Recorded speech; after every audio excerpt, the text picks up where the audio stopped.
Nah, seperti yang di bawah ini, itu adalah contoh hasil dari pemrograman atau developing kita buat episode kali ini.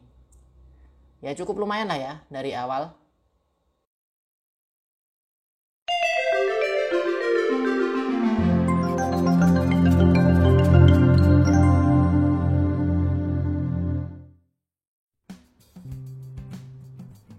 Kita ke Asset Store untuk mendownload aset-aset yang kita perlukan ya. Kita pilih sesuai keinginan kita. Di sini kita cari dulu yang 2D platformer. Ini sepertinya bisa kita pakai sebagai dasar kita untuk membuat game. Dan di sini terlihat Unity kita tidak bisa memakai ini, sehingga kita perlu untuk mengupdate Unity ke minimal 2019 ya. Nah, saya akan mengupdate. Oke, kita sudah selesai update dan kita bisa download. Kita download dulu, kemudian kita pilih yang kita perlukan. Saya akan mengambil platformnya, kemudian karakternya. Teman-teman nanti bebas memilih apa yang diperlukan. Cuma saran saya, semakin banyak yang diimport itu sepertinya semakin lama untuk loading awalnya. Jadi saat teman-teman buka project baru tuh, misal mematikan komputer kemudian nyalain lagi, buka project yang sudah dikerjakan ini, itu lebih makan waktu lama, semakin banyak aset yang diimport. Oke, kita sudah import asetnya. Kita akan bikin folder baru untuk merapikan project kita ya. Jadi aset-aset kita itu lebih tertata rapi dan kita lebih gampang dalam mencari. Kita bikin folder buat platform. Nah, langkah selanjutnya adalah kita bikin tile map. Jadi tile map ini buat apa ya? Buat melukis. Kita melukis nanti di kanvasnya di gamenya. Jadi platformnya nanti kita tinggal istilahnya melukis, kita lukiskan. Tidak perlu menaruh satu-satu ya. Jadi dengan bantuan tile map ini kita bisa otomatis menambahkan sebanyak mungkin yang kita inginkan. Dan caranya adalah seperti ini. Kita bikin save-savean. Setiap kali kita membuat tile palette. Saya pindah dulu agar lebih mudah. Selanjutnya kita create tile map. Di 2D object ya, kita pilih. Kita klik tile mapnya. Nah, maka muncul grid ya.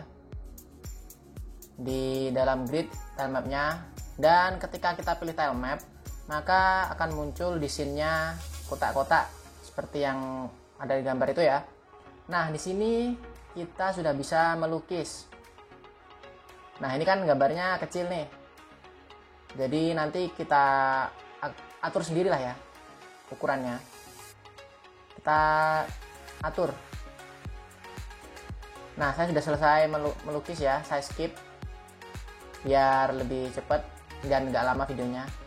Nah, kita atur ukurannya agar sesuai dengan kotaknya. Jadi kita kira-kira ya, kalau teman-teman ukurannya berapa, nanti tinggal menyesuaikan. Skalanya diperbesar seperti itu. Soalnya kalau nyari gambar yang pas itu saya juga belum tahu caranya, dan ini menurut saya cara yang lebih efektif. Oke, sudah selesai. Saya sudah selesai mengatur skalanya. Selanjutnya kita pasang background untuk mempercantik tampilan dari game kita. Kita pilih background, atau teman-teman kalau ada gambar-gambar lain bisa dimasukkan di situ di kameranya dan diatur ukurannya. Kalau bisa ya lebih besar dari kamera, cuma nggak terlalu besar ya, agar nggak makan banyak space. Dan jangan lupa pindah ke Android dulu, karena kita rencananya bikin game Android. Saya percepat agar gak kelamaan. Di sini intinya kita main tumpuk objek ya. Jadi gambar-gambar itu kita tumpuk dan kita main layer. Jadi urutan gambar itu kita sesuaikan. Yang misalkan yang gunung itu kita taruh layernya paling bawah. Kita pilih min berapa, min 5 atau min 10, teman-teman kasih min lah. Jadi platformnya itu nanti karena defaultnya 0, itu kalau kita ngisi background kita kasih aja minus seperti itu. Kemudian kita masukkan karakter kita. Nah, karena karakter kita juga ikut kecil, kita atur juga ukurannya. Dikira-kira saja sesuai keinginan teman-teman ya. Bebas ini, bebas mengatur. Kita kasih komponen pada karakter kita. Seperti biasa, yang basic adalah rigid body dan juga collider. Kita beri rigid body, saya rekomendasikan pakai polygon aja ya. Oke, kita kasih collider juga buat tile mapnya. Kalau susah nyari, diketik aja, itu akan memudahkan kita.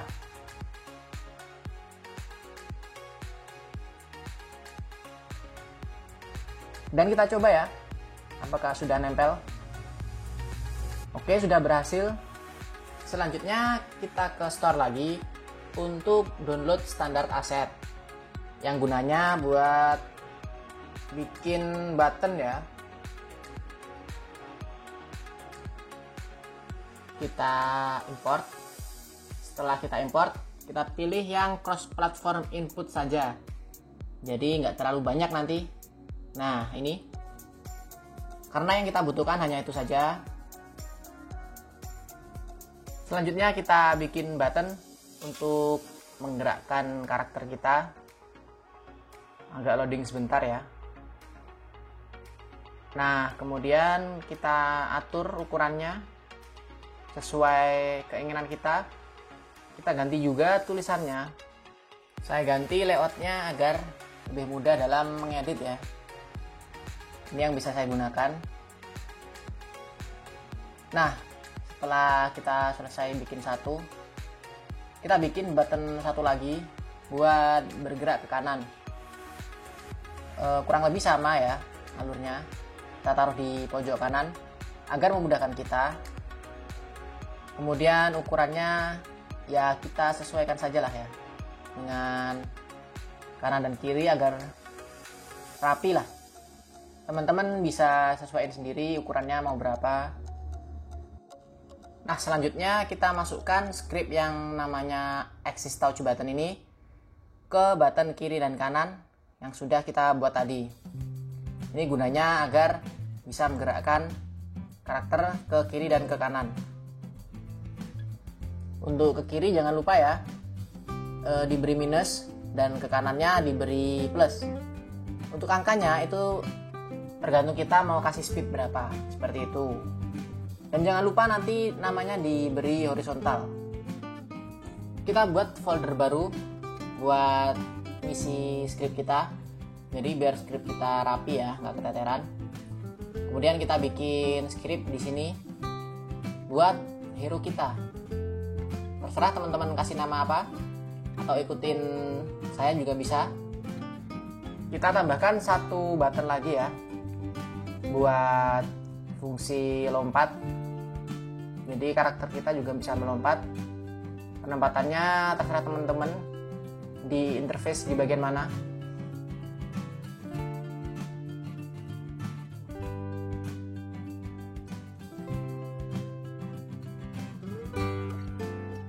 Kemudian kita buka script hero-nya sekarang. Jadi saya pakai script lama di video jadul saya dulu itu, yang pengendali buaya. Kalau teman-teman udah follow video saya dari zaman jadul, itu kita tinggal kupasin aja ya, karena memang nggak ada script yang perlu diperbarui untuk saat ini. Karena untuk serial kedepannya bisa saja kita tambahin lagi. Coba untuk saat ini dengan script yang lama saja sudah cukup. Kita masukkan ke karakter kita dan kita kasih nama dulu biar nggak bingungin ya. karakter hero kita. Di sini teman-teman bisa lihat ada faktor kecepatan dan lompatan. Nah, dari dua faktor tersebut bisa disetting nanti. Dan kita masuk ke button lompat. Di button lompat kita masukkan script yang sudah kita import. Kita pilih yang namanya button handler. Kita masukkan ke button lompat dan kita beri nama jump agar sama dengan yang ada di script yang sudah kita masukkan di hero. Lalu kita add komponen. Kita cari aja biar lebih gampang di event trigger. Nah, di sini kita pilih yang point down. Kemudian kita masukkan button lompatnya ke dalam kotak yang disediakan. Nah, teman-teman ikuti. Jadi yang down kita isi down juga. Kemudian kita tambah satu lagi eventnya. Kita pilih yang up sekarang. Buttonnya tetap sama. Kita pilih button yang lompat. Dan state-nya kita pilih yang up. Kemudian di hero-nya, nah ini freeze rotation-nya untuk Z harus dicentang ya, agar bisa lompat. Nah, ini karena script-nya pakai rumus ini, jadi kalau Z-nya nggak di freeze, nanti walaupun dipencet-pencet ya sulit seperti itu. Sekarang kita coba. Oh iya, akan lebih indah lagi kalau kameranya mengikuti gerakan hero kita ya. Jadi saat hero kita jalan-jalan, kameranya ngikut. Nah, seperti yang di bawah ini, itu adalah contoh hasil dari pemrograman atau developing kita buat episode kali ini. Ya cukup lumayan lah ya dari awal. Jadi sekian dulu untuk episode kali ini. Kita sudah bikin fondasi dari gamenya ya. Dan apabila ada pertanyaan dari teman-teman, silakan ditulis bagian mana yang kurang paham. Dan silahkan subscribe untuk melihat atau menonton episode selanjutnya biar gak ketinggalan. Dan sepertinya kalau menurut perkiraan saya sih kurang 1 atau 2 episode lagi sudah selesai sih ya. Sudah bisa diupload di Play Store. Tergantung dari fitur apa saja yang bisa kita tambahkan. Atau teman-teman ingin nambahin fitur apa aja. Ya kan semakin banyak fiturnya tentu semakin rumit. Seperti itu. Nah, terima kasih telah menonton untuk video kali ini. Semoga bermanfaat. Dan sampai jumpa lagi di video selanjutnya.